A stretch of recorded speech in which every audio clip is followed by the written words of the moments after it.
Terima kasih Anda masih menyaksikan Sapa Indonesia Pagi bersama saya Asri Gunawan. Saudara, sempat dinyatakan hilang sejak Jumat lalu, seorang bocah perempuan berusia 9 tahun warga Bantar Gebang, Kota Bekasi ditemukan meninggal dunia terbungkus karung. Saat ditemukan, jasad korban berada di dalam lubang air dengan kondisi terbungkus karung. Diduga korban dibunuh oleh tetangganya sendiri yang rumahnya berjarak sekitar 100 meter dari rumah korban.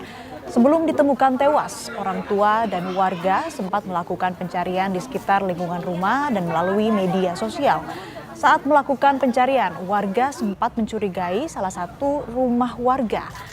Warga dibantu petugas kepolisian langsung menggeledah rumah terduga pelaku dan akhirnya menemukan jasad korban dalam lubang mesin pompa air dengan kondisi terbungkus karung.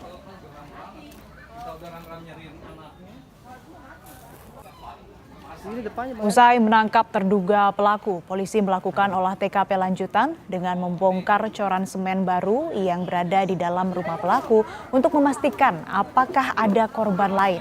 Namun setelah dibongkar, tidak ada atau tidak ditemukan korban lain.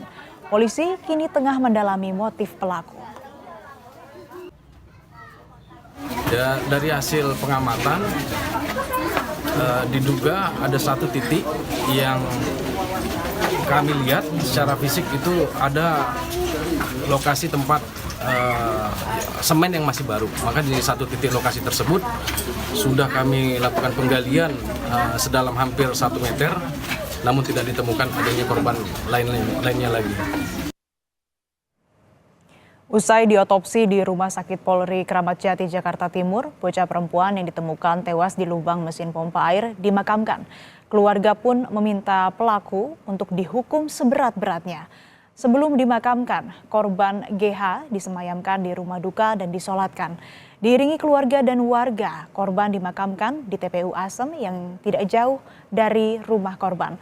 Pihak keluarga yang diwakili kakek korban meminta agar pelaku yang tidak lain adalah tetangga korban dihukum seberat-beratnya. Dan untuk mengetahui perkembangan terkini kasus tewasnya seorang anak oleh tetangganya sendiri, kita sudah terhubung dengan jurnalis Kompas TV Malaika Kridaman yang akan melamporkan secara langsung. Malaika, selamat pagi. Bagaimana dengan penyidikan? Apakah kemungkinan ada pelaku atau korban lainnya?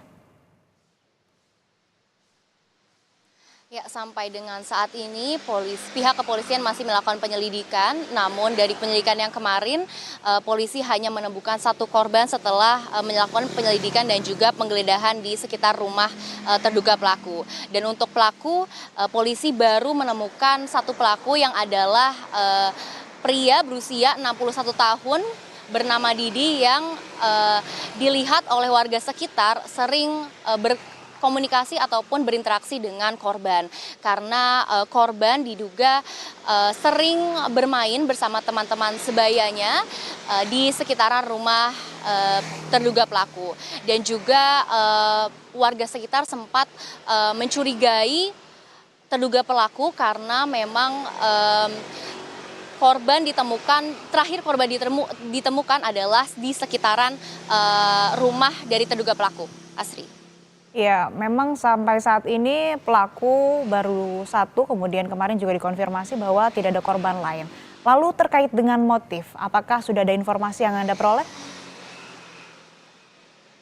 Ya, sampai dengan saat ini pihak kepolisian belum memberikan pernyataan resmi terkait motif dari terduga pelaku. Namun setelah melakukan penyidikan, pihak kepolisian sempat menyebut bahwa mereka menemukan sejumlah barang bukti termasuk benda-benda yang diduga dipergunakan untuk praktik perdukunan seperti kendi, keris, sesajen, dan juga foto-foto anak kecil. Selain itu, polisi masih melakukan penyelidikan terkait motif-motif lainnya.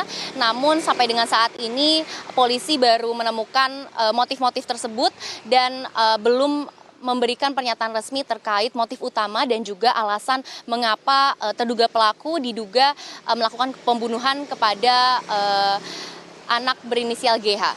Asri. Ya, sampai saat ini polisi masih melakukan penyelidikan dan menelusuri apa motif pelaku melakukan pembunuhan tersebut. Terima kasih laporan Anda, jurnalis Kompas TV Malaika Kridaman dari Bekasi, Jawa Barat.